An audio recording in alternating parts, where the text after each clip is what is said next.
Now see demonstrative pronoun.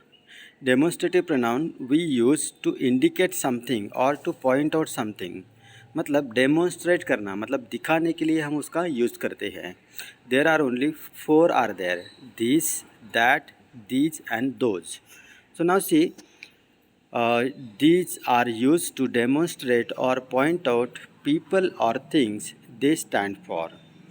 Those who are late will not be allowed to enter. Those मतलब वो लोग जो जो लेट आए हैं उनको अलाउड नहीं किया जाएगा. Now see, this is for one and which is near. जो दिस हम किस लिए यूज़ करते हैं? जो एक चीज़ को हमें इंडिकेट करना है, एक पर्सन को हमें इंडिकेट करना है तो हम बोलेंगे दिस. अगर वो हमारे पास में है तो, अगर वही थोड़ा सा दूर है तो हम क्या बोलेंगे? दैट बोलेंगे. For example, this is Rohan. क्योंकि सारे बच्चों को अगर जब फर्स्ट डे ऑफ क्लास होता है तो पता नहीं रहता है कि कोर्स किसका नाम क्या है. तो अगर मैं इंडिकेट करता हूँ, सी फ्रेंड्स दिस इज़ रोहन, तो आप सभी देखोगे कि यहाँ पर कौन है? रोहन है. सामने खड़ा जो लड़का है वो कौन है? रोहन है. और दैट, एखादे ग्राउंड पर है हम, और ग्राउंड के उस कॉर्नर में अकेला ही एक स्टूडेंट खड़ा है तो मैं बोलूँगा दैट इज़ रोहन. वो कौन है? रोहन, मतलब दूर है. अगर दोज और दीज, THESE, दीज मतलब एक से ज़्यादा जो कि हमारे पास में हैं, so that we use to indicate them, we use these. These are my books, these are my books, these are my students, and those are 9th standard students. These are 8th standard students and those are 9th standard students. So इस तरह से हम उसका use करते हैं, बहुत ही easy है. Now the next one, relative pronoun. Now see, relative pronoun, how do we use? They are used to join sentences, to refer back to a noun or pronoun, to introduce noun clause and relative clause. जो noun clause या तो relative clause होता है उसे introduce करने के लिए हम रिलेटिव प्रोनाउन का यूज़ करते हैं. For example, what, which, who, हुम, हुज. अभी देखिए इसका हम सेंटेंस बनाते हैं. और एक sentence, I like the shirt which you wore in the party. मुझे वो शर्ट अच्छा लगा. रेफरेंस क्या दे रहा हूँ? वो शर्ट अच्छा लगा, which you wore in the party. I like the shirt, मुझे वो शर्ट अच्छा लगा. I like the shirt which you wore in the party. What, which, who, whom and whose. Again some examples are mentioned here. Now see, the man who stole her purse was ran away. वो इंसान जिसने उसका purse चोरी किया वो भाग गया. वो क्योंकि हमें उसका नाम पता नहीं है तो ये यहाँ पर बन गया वो पर्सन. यहाँ पर ये बन गया नाउन क्लॉज और उसे हम बोल सकते हैं रिलेटिव क्लॉज भी. The dog which I bought was expensive.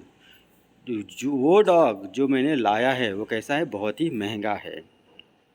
तो इसीलिए ये यहाँ पर बन जाएगा रिलेटिव क्लॉज या तो फिर noun clause. Now see distributive pronoun. Distribution आपको पता होगा, distribution. So distributive pronoun represent people और things taken as a whole और in separate groups.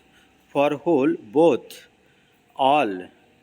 For separate every, each, either, neither. तो इस तरह से जो प्रोनाउन होते हैं तो वो होते हैं डिस्ट्रीब्यूटिव प्रोनाउन. सो आप, आई होप आपको ये पता होगा.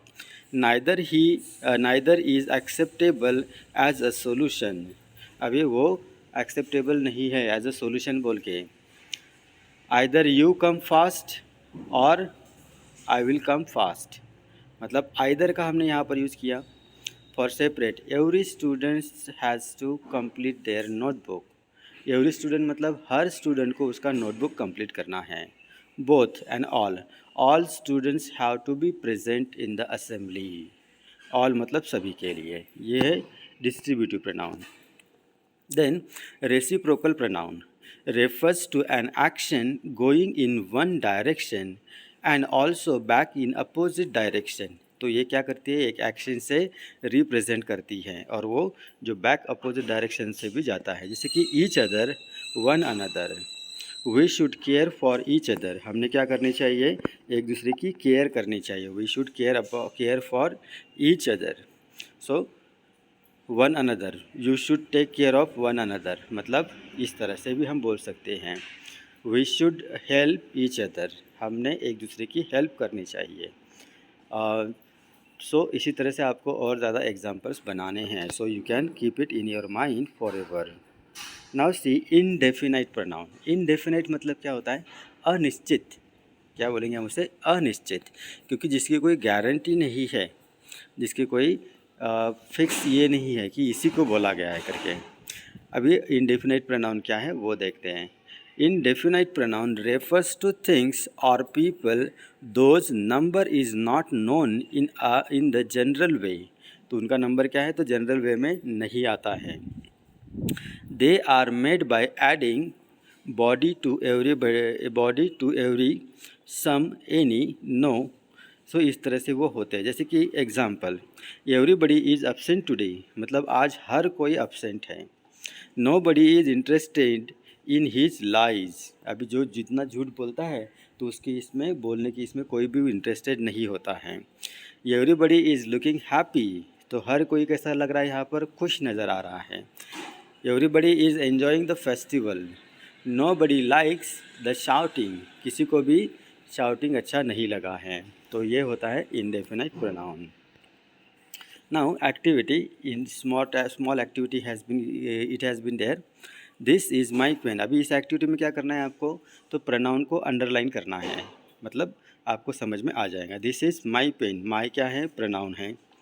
इवन दिस क्या है? दिस भी प्रोनाउन है, बट वो कौन सा है? कौन सा है? Yes, you can guess it. It is demonstrative pronoun which is red in color। So which भी क्या है? तो pronoun है, उसे अंडरलाइन करना है आपको वीडियो समझने के बाद में। I myself, myself कौन सा है? रिफ्लेक्सिव pronoun, बट यहाँ पर क्या कर रहा है? वो emphasize कर रहा है। तो I personal pronoun, myself emphasize pronoun। Then brought it from the market, it क्या है? तो पर्सनल pronoun है।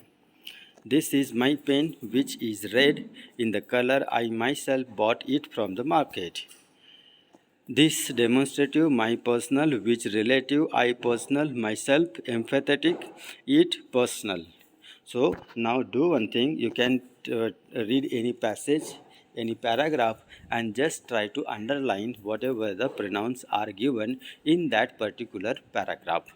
So it will be very great practice for you, so through that you can understand each and everything easily। If you have any kind of question, drop a message, no need to worry about anything। I hope you all have understood noun and pronoun। In next chapter, in next period, we are going to see adjective, adverb and verb that we are going to take। So through that we can continue with our parts